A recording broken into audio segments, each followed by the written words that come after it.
Welcome, homeschool moms. Welcome to the first day of the 5-day Homeschool Mama Wellness Challenge for you. I'm so glad you're here. So, this is one of those days I find especially challenging to show up a Monday morning. So, if you come hang out with me, I'm especially grateful for this day. So, today I want to chat with you and your kids, if they're here, about why we want to do a 5-day wellness challenge. Why do I want to spend time focusing on the things that are about you in your homeschool? Because you matter. Because there's gray days. It looks pretty in the background, but it's getting gray. And this time of the year is just not as energizing. And it slowly moves into those gray days, and boredom sets in.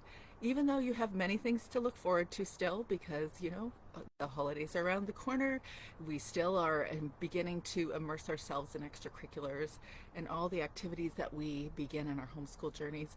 It always feels fun in the beginning of the year, but then it starts to get a little bit much or boring after a while. And so because of that, and also because you simply just matter, you're a human being in your homeschool, you matter too. That's why I want to create a 5-day wellness challenge for you. I know you bought a bunch of resources and extracurriculars. You've invested in all sorts of things for your kids over the last few months, and that's why I want to offer you something here too. So I'm thrilled that you're here. I would love to hear about who is actually here. Tell me about you and your homeschool kids. Who showed up today?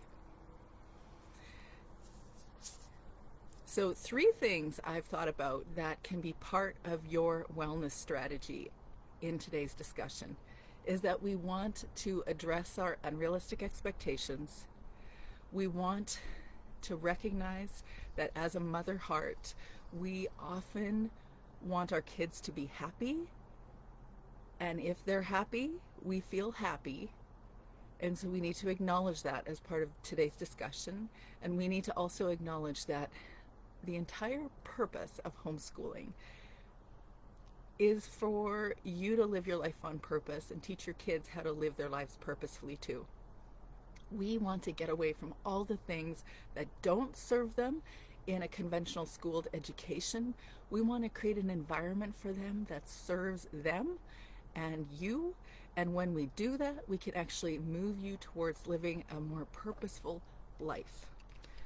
And so because I know we as homeschool moms have wildly unrealistic expectations sometimes of our time and also of how we show up, whether we can show up perfectly, whether we're doing things good enough, because I know we have unrealistic expectations, because I know we are oriented towards wanting our kids to be happy, and also because deep down we want to feel like we're doing this entire homeschool family life so we can live purposefully, I offer you the first pillar of homeschool mama wellness, learning to lean into child-led learning and deschooling from conventional mindsets.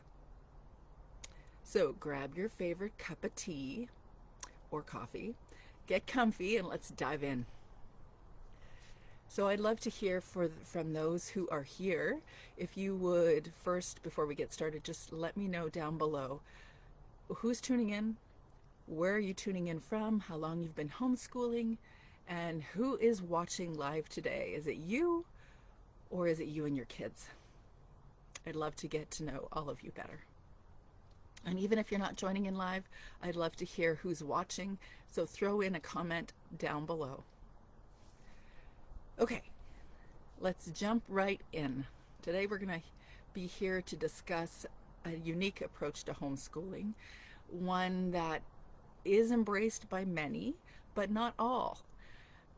It is really moving our homeschools toward freedom, toward individualizing, and toward purposefulness. So freedom, individualizing, and purpose. So to kick things off, I want to share a bit of my own homeschool journey, because like many of you, I started with high expectations. So girl, I started with really high expectations of how I would show up, not ever being impatient or frustrated, always on time, having a strict routine from 8 to 3, including all the classical homeschooled subjects, and expecting that everybody was going to enjoy it. And if they weren't enjoying it, was I really doing this right? I had wildly unrealistic expectations. I wanted to give my kids the best education possible, as I am certain you also do. So I filled our days with many different interesting things, and I got a great education. And so did my kids. However, it was a little bit like taking water from a fire hose. It was a lot. I certainly was thinking that how I was doing it was the right way to do things, but I'm sure, just like you, if you've been doing this homeschool thing long enough, you've learned that doing it the right way and trying to make all the things happen just like you see in a school, it didn't work. My kids weren't happy. They were pushing back, complaining, frustrated, more sibling bickering, and I wasn't happy either. I had to take a step back and reevaluate how I was doing it. And the reason I did that is because I hit a wall of a challenging day. It might have been even a few months preceding that challenging day that really triggered my unhappiness and dissatisfaction, knowing that this really isn't working. Something has to change. And I don't remember if it was before or after I, got that clarity. I remember being in that same public library in that town, because we didn't live in that town. We were visiting that town. My husband was working there. And I remember going to the public library and grabbing a book off the shelf. I was in the homeschooling section. It was a really ratty old book called Why Children Fail by John Holt. And I remember thinking, John Holt. Somebody said something about reading John Holt, or was it John Taylor Gatto? I don't know, but let me just thumb through the book. And here I discovered this 25, 30-year veteran school teacher sharing his experience of teaching kids in the classroom, and how, like, very specifically, the details of what he did with the child, what the child said, how that child engaged from this day to the next. And he was recounting a variety of kids' experiences in his classroom, and how what he was doing, even though his best of intentions were put forward in this scenario, he was not feeling that they were, or seeing that they were really learning. So why was he doing what he was doing? And yet when they were left to their own devices, they were doing a whole lot better. So that book, it informed my homeschool. It will be part of the Homeschool Mama book club, or one of his books, because he has so many really useful books, John Holt.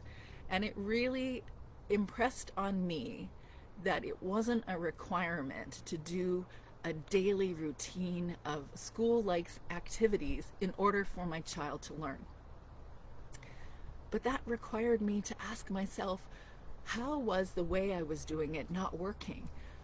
What were the different elements of what I was doing in my homeschool not working? I had to look through his lens and say, okay, is it testing that's not working? Is it grading that's not working? What is it about this that's not working? So over the last couple decades, I have really watched how my children learn and how they don't. And they often don't learn just because I insisted that there were certain things I wanted them to learn. Can I hear an amen? I have been there so many times where even I was passionate about a certain subject and I wanted to share this thing with them. And they were eager to hang out with me and to spend a few moments doing something because they were with me. But it didn't mean that they really absorbed what we were doing together. They weren't in love with what we were doing. And if they didn't really feel present to whatever the activity was, they weren't necessarily absorbing it so that a week or 2 weeks or 3 weeks down the road they could test well on that subject. But then there was the question of, was this whole testing concept actually that valuable?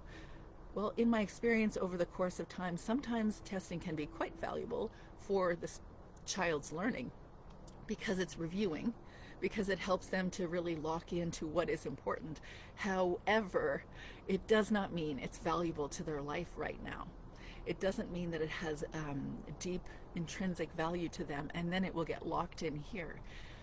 But notice how when your kids get engaged in something that they absolutely love, that concept or the things they learn about that concept are locked in.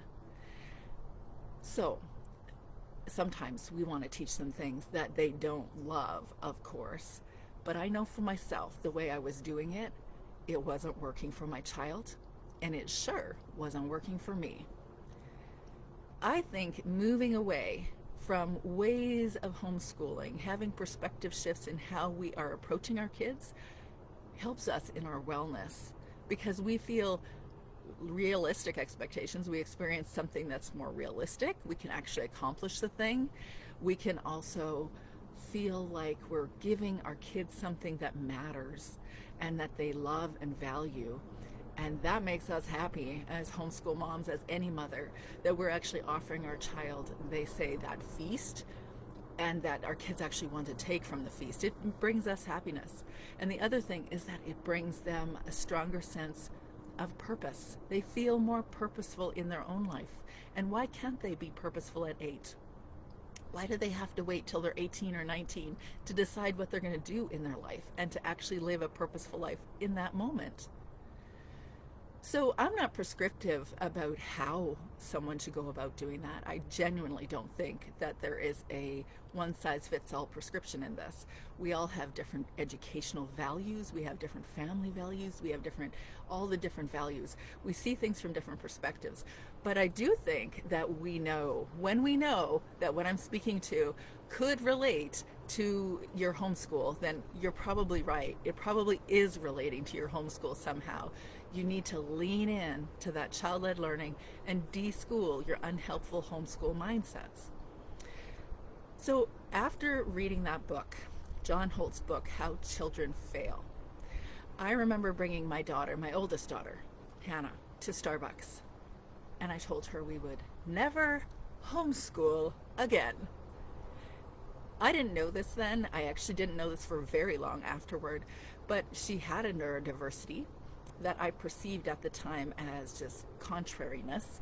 She had a sensory processing disorder, ADHD, impulsivity. I knew that what I was doing by moving into the unschooling realm served her. It really served her. I made the right choice for her. That's why it's so important to choose how you're engaging in education with each of your kids differently, because they are different. Because 6 months later, I came to understand that I have now embraced unschooling, except my younger 3 kids are bored. They're so bored, and they are wanting something more. So I would learn that my second daughter, actually very naturally academic, very scheduled in the way she approaches things. She wanted colored markers and a day timer, and she wanted things to do, and she wanted to know she was checking off boxes because it made her feel like she was doing something. So that was a sharp contrast to my older daughter, who really wanted to do nothing prescribed at all and decide to choose the activities she wanted to choose, which were absolutely educational. They were learning, but they weren't necessarily the prescription that I gave. So very different experiences from these 2 different kids. That's why we want to embrace that child-led learning, or move into it, lean into it, because who your specific child is in front of you is definitely different than the other child or the other kids. So that's why I moved from a very classically homeschooled environment into an unschooled, truly unschooled 6 months, and then transitioned into a little bit more traditional approach, and yet still held to more unschooling practices with my oldest. And the unschooling practices, or child-led learning practices, informed every one of my kids' education. So I find deschooling a fascinating concept. I'd be really curious if you would share your thoughts, what you believe deschooling to be, because This is not an established concept, one that we all accept across the board. This is what deschooling looks like. Um, there are different definitions of what deschooling is. And sometimes when I say that, if you say that in public, like I was at a hospital picnic, my husband's a physician, so I was at the hospital picnic last week. I said something about deschooling, and I'm really sure that the people around me perked up and were like, what is going on? She's anti-school? I'm not anti-school, as you know, but the word deschooling could be perceived that way, certainly from the public perspective. From our perspective, when we're talking about deschooling, we're really talking about unlearning what we believe an education should look like, what it should be, and opening ourselves to what it can truly become. It's something that serves our specific child or each of our kids. It's letting go of preconceived notions and allowing our kids to be at the center of our home education journey. I'm curious if you would share in the comments section some of the things that you've learned to deschool from. I have a very long list of the things that I have learned deschooling has impacted me in a significant way. Thank you, Charlotte. I love deschooling so much. I like to use it in all spheres of my life. Oh, girl. Yes, that is absolutely 100% what I've seen and did not understand right from the very beginning. Was that deschooling was not just about losing the tests and grades and all the formal educational things, but it was about living our lives on purpose and helping our kids live their lives on purpose too.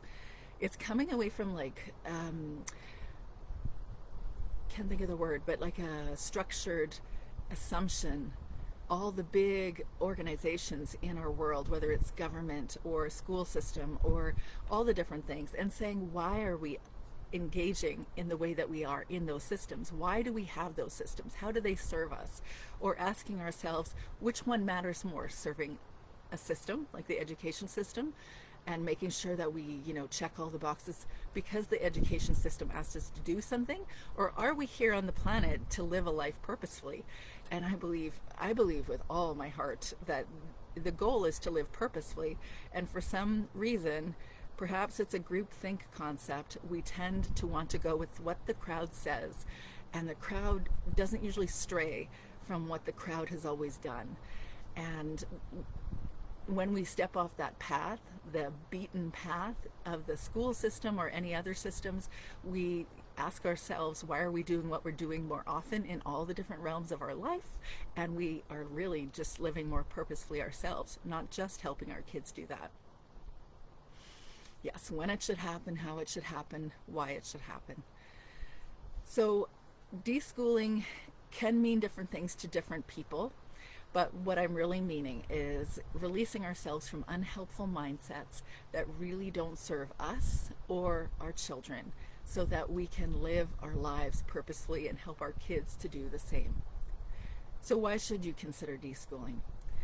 Well, the reason I brought it into this wellness challenge is because I really think when we decide to shift our perspectives to something that is more meaningful, that lowers our unrealistic expectations of ourselves and the activities in our day. When we do those things, we're giving ourselves so much more peace and space, more bandwidth to actually do life and to be flexible when the challenging things come up, but also to truly enjoy what we're doing. It's a challenge to shift from what everybody's always done to this other thing. I will have a discussion later this week about boundaries, building boundaries. But what I see is every time we're challenged by what other people think and wondering how we need to do something to make other people not frustrated or disappointed with us or not questioning us, when we're in that mindset of what will other people think, or I don't like when people give me negative feedback, and I'm focused on getting them to stop doing that, we're actually needing to bolster our internal boundaries and saying, what really matters to me and why does it matter so much that the other people think differently? If we haven't learned it before the pandemic, we certainly have after the fact, that people don't see the world the same way we do. And we really do all come to this, to our experience today for different reasons, and we have different storylines, and it all informs how we're showing up right now. So I don't think there's value in saying let's all come on board and see the world the same way. I think frankly it's an impossibility. But I do think that we could bolster our own internal world so that we feel confident in what we're doing. And I think that is one of the benefits of deschooling. Deschooling can make you feel internally more free, but when you feel internally free, you act externally free. And so then you're way more intentional with what you're doing in your homeschool, frankly, in your life, how you're choosing to show up in your life.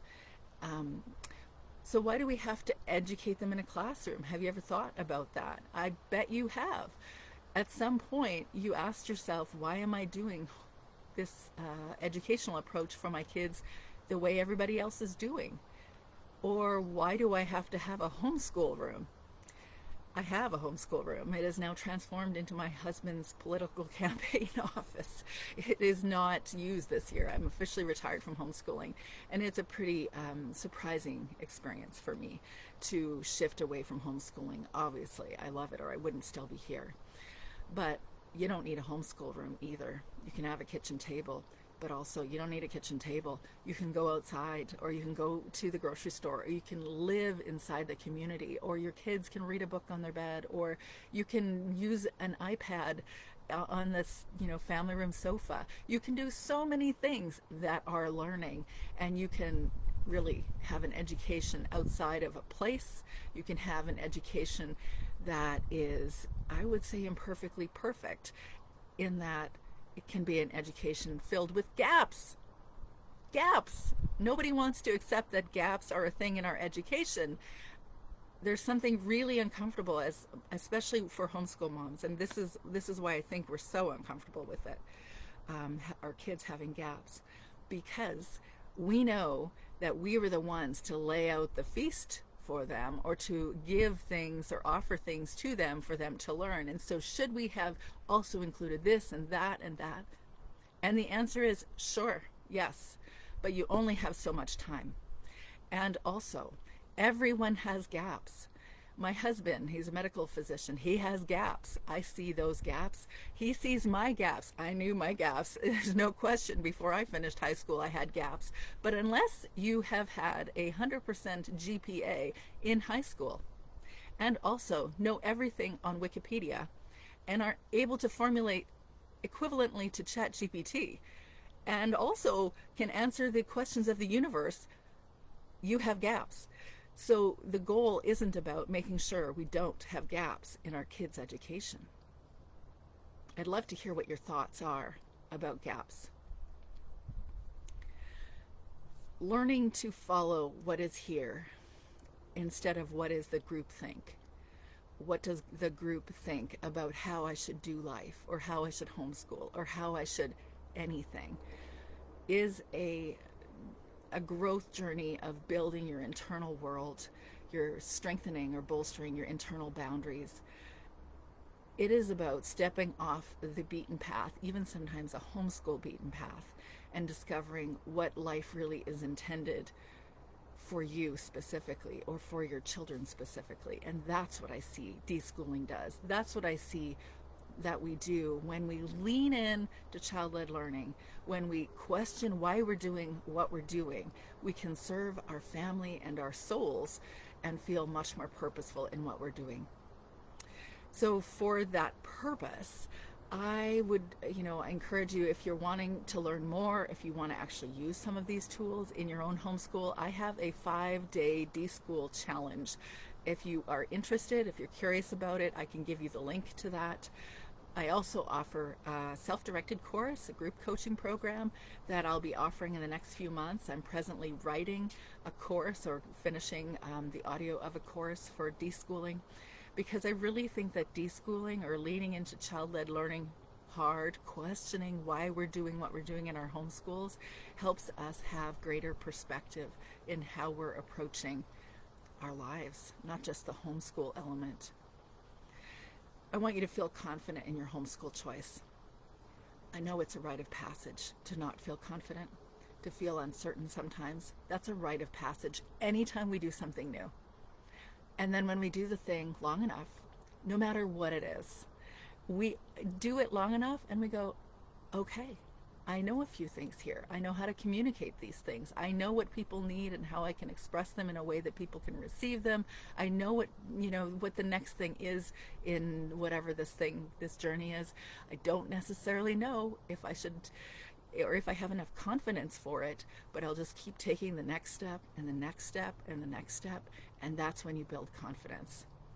Also, I suppose it helps to have somebody actually walking alongside you and saying, you can do this, you can do this, you can do this.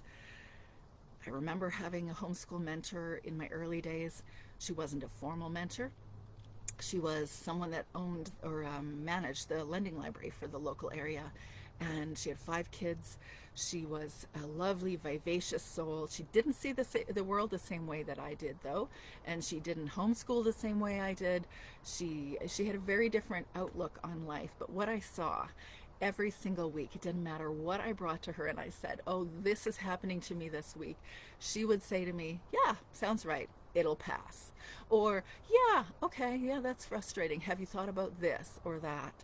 And that was super useful for me, just to have someone, because I didn't have homeschool supportive family, have someone walk alongside me to make me feel like I can do this. I certainly, obviously, hope to be that person for you as well. That's why I'm here in the Homeschool Mama Support Group. You don't need to feel like what you're doing isn't good enough. You don't need to feel like you're just checking off boxes. Oh, you can. You can spend a very significant element of your homeschool checking boxes, but you don't have to. You can live a much more meaningful life. And as I say, you can reimagine your homeschool life. So if any of you can relate to this and you're curious to learn about that 5-day journey or that 5-day homeschool, Deschool your homeschool challenge, let me know, because I have learned that child-led learning is at the heart of a homeschool mom who feels well, has a strong, confident perspective on how she's approaching her homeschool family, and she just feels more purposeful. So I just encourage you to lean into child-led learning, looking into your child's eyes, listening to who they are, learning to nurture who they are specifically, whether that's their interests or their talents, or recognizing whether they want that day timer like one of my kids did, or whether they really don't want to have everything prescribed for them like another one of my kids did. It will feel like a much more satisfying homeschool life. So I want to wrap by leaving you with this one thought. If you want to deschool your homeschool, you can use this today. You could use this tool today, or you could use this tool all week. Simply grab a paper or a whiteboard, put it on your kitchen counter, and write down all the things that your children are doing when they are fully alive and engaged. So that means every time your child asks a question and they're like, Mom, can you tell me about this thing? Write it down. Or every time your child wanders off to do an activity that they're like, ooh, that sounds kind of cool, I'd like to go whatever, write it down. Or every time your child writes anything or reads something, write it down. If your kids want to help you, that will help you, so that you don't have this huge thing to do on your kitchen counter today. But you could ask your kids to write it down, whatever they're really interested in doing and spending their time doing. Every time your child fully engages in a curiosity that he chose or that you offered him, write it down. And at the end of the week or at the end of the day, I want you to look at your list. Ask yourself, is my child fully engaged? What is he learning? How is he learning? Does he like what he's doing? Is he learning more than you expected him to? Oh, girlfriend, so many times I have heard my kids say something like my 4-year-old had said one time, Mom, do you see how that crystal that's hanging from the kitchen window, do you see how that it's refracting colors on the cabinets? And I was like, we didn't talk about this, but you're 4. Where did you get that from? And I don't know where he got it from. It could have been Sid the science kid. It could have been his older sisters having, a certain science lesson. But they absorb things and they share things with you that they care about, that they learn, that they're interested in. So if he loves what he's doing, if he's learning more than you expected, if he's asking about things you hadn't expected, that right there is a child living their life on purpose, loving their life, and they are learning. So thank you for joining me today. I appreciate everybody that's here. Charlotte and I can't see everybody else that's here, but I would love to hear your thoughts about this D-School concept, what you've learned, why you think it's a valuable element to your wellness as a homeschool mom. And if you stay till the end, I would love it if you would add your name, and I would be glad to give you a D-School, your homeschool journaling workbook, so you can do more of the exploratory work of why you're focusing on certain unhelpful schooled mindsets in your homeschool. So until tomorrow, I hope you have a great Monday. We'll talk to you soon.